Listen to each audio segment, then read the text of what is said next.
Patch 11.24b has a new meta since the B patch dropped, and in this video I'll update you on the tier list, then go through my strategy for climbing on this patch, then I'll quickly run through how to play the comps mentioned.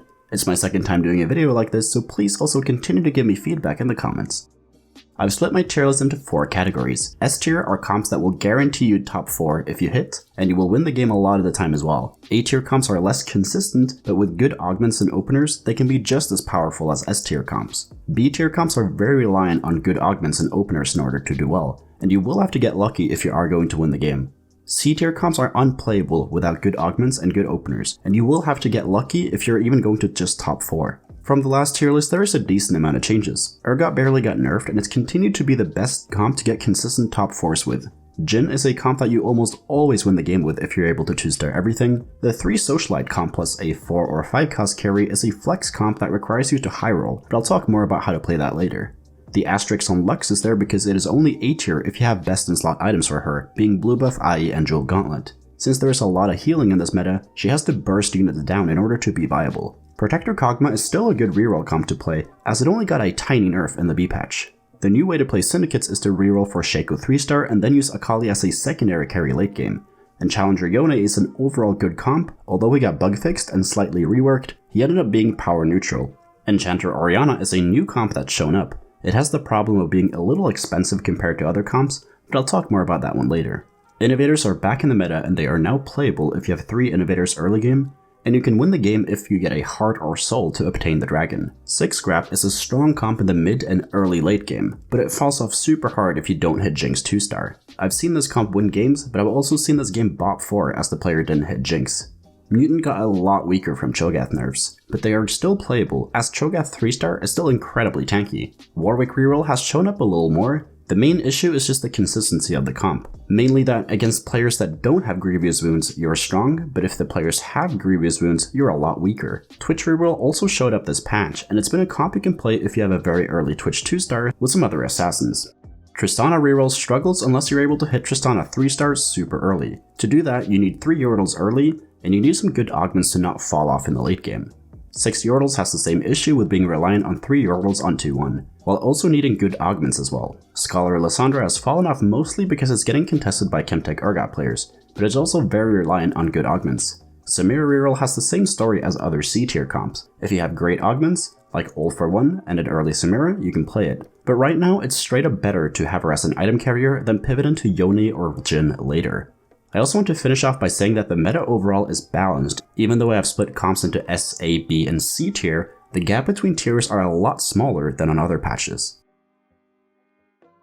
Now let's talk about my strategy for climbing on this patch. I like starting Sword on the first carousel as it's a fantastic item for Jhin, Shaco, and Urgot. Even if I don't end up playing an AD comp, AP comps can still build Giant Slayer with it, and also items like Sojin and Zeke's Herald are fantastic in AP comps. From there, my plan depends on how strong I am in the early game. If I have a board that is able to win streak, I will default towards Jhin as I will most likely be able to fast 8 and roll a good amount of gold at level 8 to hit all my 2-star forecasts. If I'm weak, I will play towards Chemtech Urgot, as that comp is good when you have to roll at level 7. And since I'll lose a lot of HP in the early game with a weak board, it's unrealistic to think that I can fast 8 from that spot. Also I want to note that the meta is pretty balanced right now, so when I'm saying that I'm defaulting towards Jhin and Urgot, I'm only forcing them until the game gives me some clear direction for another comp. Hard forcing any comp on this patch is not ideal, as the gap between S, A, and B tier comps are not very big right now in my opinion. Also, if we look at the data, we can see that the vast majority of comps are hovering around a 4.5 average rank, meaning that the majority of the time, a comp will get either 4th or 5th placed. Therefore, being flexible with the comps you play will be the key to climb on this patch. But there are still some comps that are better than others. Therefore, we will default towards better comps and then play less favorable comps when the game tells us to do so. In other words, if you want to climb on this patch, the important thing is not the comp you decide to play, it's about how well you play the comp you pick, and how well you play the early and mid game. Now let's cover how to play the comps mentioned. I've already made in-depth guides on most of these, so I'll link my set 6 comp playlist down in the description. Starting off with Chemtech Urgot, this is the ideal board to end up with at level 8. Until you hit legendaries, you will run Warwick over Victor, GP over Jinx, and Alawi over Tahm Kench. Items for Urgot are pretty flexible, but Hurricane is great as there are a lot of tanky units still in the meta, and Last Whisper helps us get through bodyguards in Jhin, and also helps us get through the high armored Colossuses. The third item is always depends, but it comes mostly down to what the rest of the lobby is playing. GA, IE, Deathblade, Static Shiv, and Giant Slayer are great third items for him. For Jhin, you want Deathblade and IE to get as much burst damage as possible with your spell. The third item will differ based on the lobby, but Hurricane is great to bypass super tanks, Giant Slayer is great to get even more burst damage, and since we have Jace for armor shred, Last Whisper is not crucial, but if we slam it early, it also works. Hodge and BT are great if you need healing in the lobby. For the Socialite comp, these are your 5 core unit, but since you're running 2 Colossus, you only have 1 slot left at level 8. Here you can run a variety of different 4 and 5 cost carries, since they get a ton of damage through Socialite, they're not as reliant on their traits.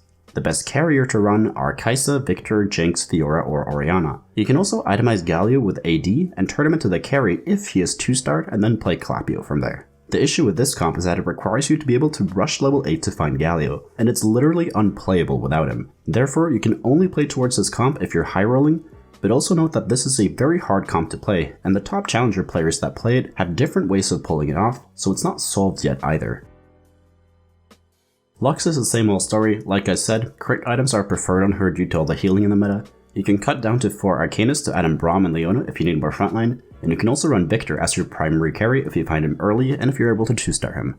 With Kog'Maw, you slow roll at level 5, then you add in Blitzcrank at level 6 and Malzahar at level 7, you 3-star all the 1 costs plus Kog'Maw, and for items you go Rageblood and Kog'Maw, and then 2 out of Giant Slayer, Hand Adjusted, Static Shiv as the second and third item for him. Tank items go on either Kassadin or Garen depending on who you 3-star first and what the mutant trait is. With Syndicate Shaco, you slow roll at level 7 or 8 depending on your HP and gold total, then you play this board minus Yuumi at level 7, and then add in Yuumi at level 8. You slow roll for Shaco 3-star and Echo 3-star, and then replace Katarina with Akali late game. As for items, we want IE on Shaco to make sure he always crits, and then we want Hurricane as it works well with the spell, and the last item is BT, Last Whisper, Hodge, or GA. Items for Akali are not important as you won't hit her 2-star in most games, and most of the time you will not even find her until very late into the game. Yone is also the same old story, use Leo and Braum as your frontline, and then put challengers in to buff up Yone. His items haven't changed besides Last Whisper being the third item as it buffs the damage of all your other challengers as well, and you can also run Fiora or Kai'Sa as your secondary carry late game. Enchanter Orianna has a similar playstyle to Jhin. Here you are reliant on 2-starring a lot of 4 costs, so it's an expensive comp you can't play every game. This is also a stall comp, and therefore Morello and Archangels are great as they deal a lot of damage over time. We only run 2 Socialite as our team gets a boatload of healing through Enchanter. As for items, Morello is a core item in this comp, and we need at least 1 mana generating item on Orianna. Both Rageblade and Sojin work. We also want a damage item on her, and Archangel is the best one as it synergizes well with this playstyle of the comp, and the third item is either more damage or more mana on Orianna. Innovator plays similar to Enchanter Orianna as it is a stall comp. This comp is 10 times better if you get an Innovator, Heart, or Soul, as the dragon is still incredibly powerful. In that case, play Ezreal over Taric to get 7 Innovators in. Here you run either Orianna, Heimerdinger, or Seraphine carry. You want to run Heimer when you are in the spot to get him 3-star, if not you run one of the other 2. You can also run Jhin with this comp by replacing Orianna and Taric with Jhin and Caitlyn.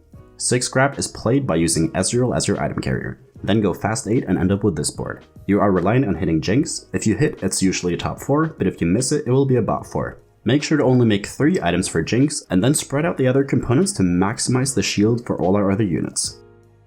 Mutants are played the same way as last patch, but they are just a bit weaker now. You want to get to level 8 as fast as possible with this board, then roll for Cho'Gath 3-star. And then Malzahar or Kai'Sa will be your secondary carry based on your items. With Warwick Reroll, you slow roll at level 6 for 3-star Warwick, Quinn, and Samira. You will either slow roll with a 6 challenger board or a 4 challenger 3 Chemtech board. Once you hit Warwick 3-star, you push to level 8 and add in Yuumi and Jace, or you can add in 3 Chemtech with Zac and Window if you don't have enough gold to hit both of these legendaries. Warwick is incredibly item dependent, so you need Shiv, QSS, and Titans to do well. Twitch Reroll works similarly to Egg Reroll comps from other sets. Here we want to 3-star every single 1-cost unit to buff up the Scarab as much as possible, and also to get Twitch 3-star. Once you have hit the 3-stars, you level up and run this board at level 7, and then you either go for 5 Innovators at level 8 or more Assassins depending on your items. This was my strategy for climbing on this patch, and as I mentioned earlier, please give me feedback on this video as I want to keep improving this series.